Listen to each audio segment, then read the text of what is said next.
we're not gonna build a dynasty with that mentality of no, we play better. Like, don't praise us because we play better as underdogs. What kind of bullshit is that? Like, anyone who has that mentality, you never won nothing. You can't have that mentality. What is going on, Ravens flock? My name is Drastic, and I want to welcome you guys back to another video on our YouTube channel, Flock and Ravens. And on today's video, we are going to be talking about what the media is trying to run away from. And that is admitting that the Bengals are trash. Nah, I'm kidding. But they are. But they are. Y'all already know the Bengals are pure trash. They've always been, and they always will be trash. All right? With or without Joe Burrow, the Bengals are trash. Same goes for the Steelers. I'm sorry. Gotta say it, all right? Because the Ravens are running the AFC North.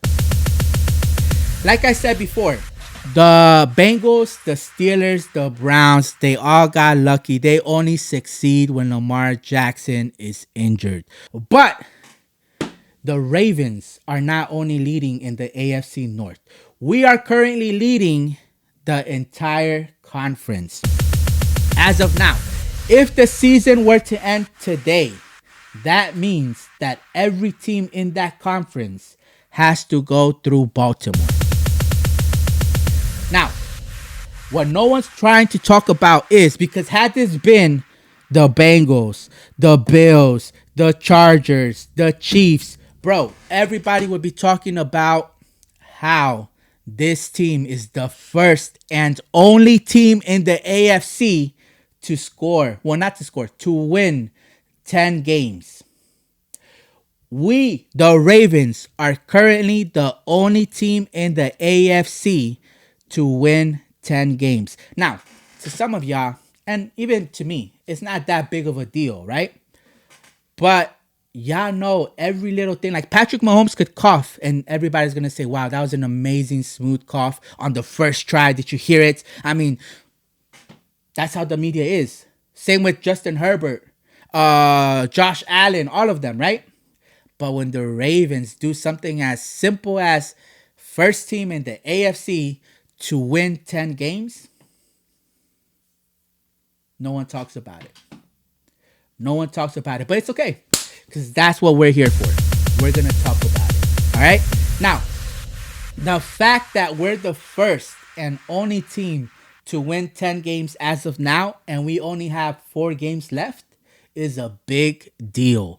Because we're leading. For one, we're leading a lot of teams already, right? We have a pretty good separation. From the Chiefs, I believe we have like 2 games separation, right? From the Jaguars, I think it's the same thing.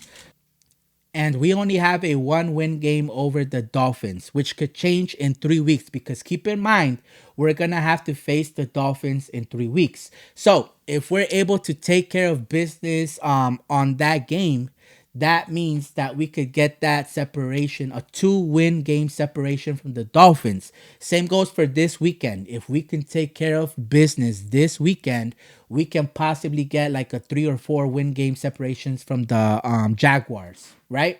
So these games going forward is very important. It's only 4 games left. So it's very, very important that we win out going forward, because that will determine just how secure do we have the number 1 seed, right? So a lot of y'all have been, including myself, I'm not going to lie, a lot of us have been saying we do not want the number 1 seed because of what happened in 2019, right? And I'm not going to lie to y'all, I was one of them. But I thought about it more and more. And the more I thought about this, I said, no, I want that number 1 seed. Not only so that we can prove to every single fan base out there and the media wrong that the Ravens can win a game coming off a bye week. Not only that, but to also hold our team to a high standard. Because, guys, we cannot continue to treat our team like little toddlers. We cannot protect them like little toddlers. Like, no, we don't want the first seed because, they're a little rusty after a game. I mean, after a bye.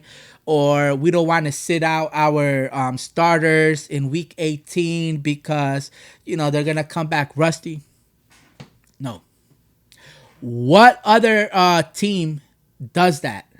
What other team hopes that they don't win the number 1 seed because they don't want to come back rusty? And I'm going to be honest with you guys, all right? And this is not me throwing shade or being a hater or whatever. No, I got to tell you guys for how I see it. This is on the coaching staff because our players, they shown us that they can perform, all right? But it's up to our coaching staff to properly prepare them, to condition them properly so that when our players go out on that field after a bye week, it's like they never left, right? That's their job. But for some reason, we always come back rusty, and this should not be a thing. This falls, I'm sorry, but this falls on the coaching staff. This falls on the trainers. This is, I mean, to a certain extent, yes, it does fall on our players, but I feel like the weight falls more on the trainers and the coaching staff. Tell me otherwise. Tell me a good reason in the comments why you guys think this falls more on the players. And I don't want to hear, no, this is a 50-50. It's not. It's not. It's either it falls more on the players or it falls more on the coaching staff. It is what it is. And I feel that it does fall more on the coaching staff because they're not conditioning, prepping our players the right way. We're going unprepared off a bye week, which should not be a thing. It shouldn't. But anyways, I'm done with this whole I hope that we don't win our division because we don't want to play at home. We do better in away games. Are you serious? What type of mentality is that? We're not gonna win. We're not gonna we're not gonna build a dynasty with that mentality of no, we play better. Like, don't praise us because we play better as underdogs. What kind of bullshit is that? Like, anyone who has that mentality, you never won nothing. You can't have that mentality and expect to have a dynasty. Expect to have many, many rings to come. You can't. You have to have that winning mentality of, no, I want that number 1 seed. Not because we're going to get that bye. No, because that's going to say we finished that regular season strong. We dominated the regular season, and we're going to dominate in the playoffs too. That's the mentality that we need to have. And I get it. I totally get it because based on history of what we've seen, right? When everybody's hyping us up, we're the favorites to win a game. For some reason, yes, we always play horrible. Oh, no! We suck again! I get why you guys have that. And I get why the players feel that way too. Because I heard Lamar Jackson saying like, nah, I don't want anybody praising me. No. That should not be a thing. We need to win whether we're the favorites or underdogs. It doesn't matter. You think Ray Lewis would accept that? Think about it. You think Ed Reed, like all those Hall of Famers, you think they would accept that type of mentality?